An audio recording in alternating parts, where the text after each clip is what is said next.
আজ আমাদের ৩৯ দিন অতিবাহিত হয়েছে।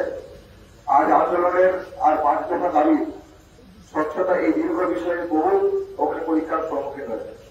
রাজনৈতিক উদ্দেশ্য প্রযুক্ত ব্যবহারের চেষ্টা, বিচার নয়, নীতি অভিযোগ, ইমেল, অডিও ক্লিপ নিয়ে আমাদের মধ্যে বিভেদ সৃষ্টি করা এবং আমাদের আন্দোলনকে কালবিলম্ব করার চেষ্টা হয়েছে বারবার। গতকাল আপনারা যেমন জানেন, মাননীয় মুখ্যমন্ত্রীর সাথে আমাদের সুদীর্ঘ আলোচনা হয় ৫ দফা দাবিকে সামনে রেখে। সেখান থেকে সুনির্দিষ্ট কিছু প্রতিশ্রুতি তার দিক থেকে উঠে আসে, তার বাস্তবায়িত রূপ আজ আমরা দেখতে পাই। আমরা খুব স্পষ্টভাবে জানিয়েছি, আওয়ামী ন্যায় বিচারের পথে যে বাধাগুলি ক্রমাগত এসছে এবং যার জন্য জাস্টিস আসতে এতটা দেরি হচ্ছে, ঠিক সেই কারণে আমরা CP, DCP north, DCP central, DSH এবং ডিএমই এই ৬ জনের বিরুদ্ধে পদক্ষেপের দাবি রেখেছিলাম। আমাদের আন্দোলনের চাপে তাদেরকে সরাতে বাধ্য হয়েছেন। এটা আন্দোলনের আংশিক জয় বলে আমরা মনে করি। কিন্তু প্রিন্সিপাল সেক্রেটারির বসতে কোন সিদ্ধান্ত এই মিটিং এ নেওয়া হয়নি। মুখ্যমন্ত্রী এই বিষয়ে সদর্থক মৌখিক আশ্বাস দিলেও এ সম্বন্ধে কোন পদক্ষেপ নেওয়া এখন আমরা দেখতে পাই। সুরক্ষা বিষয়ে রাজ্যের সমস্ত পদক্ষেপ আজ সুপ্রিম কোর্টে প্রস্তুত হয়েছে। রাজ্য সরকারের অপরাজিত আইনের আড়ালে যে নারী বিদ্বেষ ও মধ্যযুগীয় মানসিকতা লুকিয়ে রয়েছে তা সুপ্রিম কোর্টের সামনে সুস্পষ্ট হয়েছে। রাত্রে ডিউটি না দিয়ে দিনে 12 ঘন্টার কম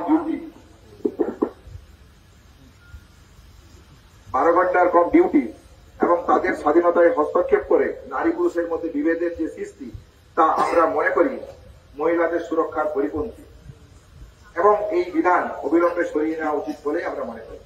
রাজ্যের সুরক্ষা সম্বন্ধে দ্বিতীয় পদক্ষেপ এবং 7 দিনের ট্রেনিং এর সিভিক ভলেন্টিয়ারদের নিয়োগ করা নিয়েও একেবারেই উপযুক্ত নয় তা আমরা মনে করি এবং যা সুপ্রিম কোর্টের সামনে স্পষ্টতই এসছে। এবং 100 কোটি টাকা বিনিয়োগের কথা শুনিয়ে হাসপাতাল নিরাপত্তার যুক্তি খাড়া করা হচ্ছে, তারও কোনো খতিয়ান রাজ্য দিতে পারেনি। আমরা আমাদের 4 নম্বর দাবিতে আগেই বলেছিলাম, রোগী স্বাস্থ্য তথা স্বাস্থ্য পরিষেবা সুনিশ্চিত না করা গেলে শুধুমাত্র নিরাপত্তা বাড়িয়ে হাসপাতালগুলিতে ডাক্তার, নার্স, স্বাস্থ্যকর্মীদের সুরক্ষা সুনিশ্চিত করা সম্ভব নয়। আমরা সেই জায়গা থেকেই কেন্দ্রীয় রেফারেল ব্যবস্থা সুনিশ্চিত করা, যথাযথ সংখ্যাতে নার্স, স্বাস্থ্যকর্মী, জিডিএ নিয়োগ, চুক্তিভিত্তিক কর্মী নিয়োগ বন্ধ করে স্থায়ী কর্মী নিয়োগ, সমস্ত সিঙ্গেল পিক ব্যবস্থা চালু করা, পেশেন্ট কাউন্সিলিং এবং প্রফেশনাল কাউন্সিলিং নিয়োগ করার সহ একগুচ্ছ দাবি আগের মিটিং এ আমরা রেখেছিলাম। হাসপাতালগুলিতে বেড নিয়ে দুর্নীতি, জীবনদায়ী ওষুধ পাওয়ার যে সমস্যা, সাধারণ মানুষকে নিত্যদিন এগুলির সম্মুখীন হতে হয়। আমরা সুরাহা চাই এই সমস্ত সমস্যা। নিরাপত্তা সহ এই সমস্ত দাবিগুলিকে সমস্ত সরকারি হাসপাতাল এবং মেডিকেল কলেজগুলিতে লাগু করার জন্য আমরা কলেজ ভিত্তিক টাস্কফোর্স গঠনের দাবি জানিয়েছিলাম মুখ্যমন্ত্রীর কাছে। অথচ এই বিষয়ে আরো আলোচনা প্রয়োজন আছে বলে এই গুরুত্বপূর্ণ বিষয়টিকে শুধুমাত্র একটি রাজ্য স্তরের টাস্কফোর্স গঠনের আশ্বাস আমরা পেয়েছি। কি করে এই দাবিগুলো পূরণ হবে, কিভাবে টাস্কফোর্স মেডিকেল কলেজ এবং হাসপাতালগুলির বিভিন্ন স্তরে প্রয়োজনীয় রদবদল ঘটাবে, তা এখনো আমাদের কাছে অস্পষ্ট।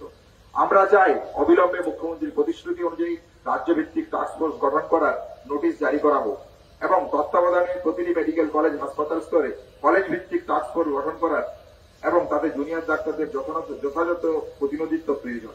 আমরা 5 নম্বর দাবিতে উল্লেখ করেছিলাম, কলেজে ভয়ের যে বাতাবরণ সৃষ্টি হয়েছে তা প্রতিহত করতে গেলে ছাত্রছাত্রী ইউনিয়ন এবং কলেজে আরটি রেসিডেন্ট ডক্টর অ্যাসোসিয়েশন সুনিশ্চিত করতে হবে।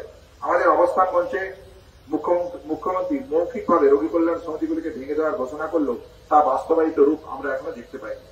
কিভাবে নতুন করে এই সমিতিগুলোকে গঠন করা হবে তাও আমাদের কাছে স্পষ্ট হয়নি। আমরা প্রতিটি মেডিকেল কলেজে রেসিডেন্ট ডক্টর অ্যাসোসিয়েশন আইনে স্বীকৃত এখনো পাইনি। আমরা দ্রুত এই দাবিগুলি পূরণের দাবি জানাচ্ছি। আমরা চাইছি দ্রুত রাজ্য সরকারের পদক্ষেপ করে আলোচনার মাধ্যমে আমাদের উপযুক্ত দাবিগুলি পূরণ করা হোক। আমরা কাজে ফিরতে চাই। আমরা চাই অতি দ্রুততার সাথে এ অচল অবস্থা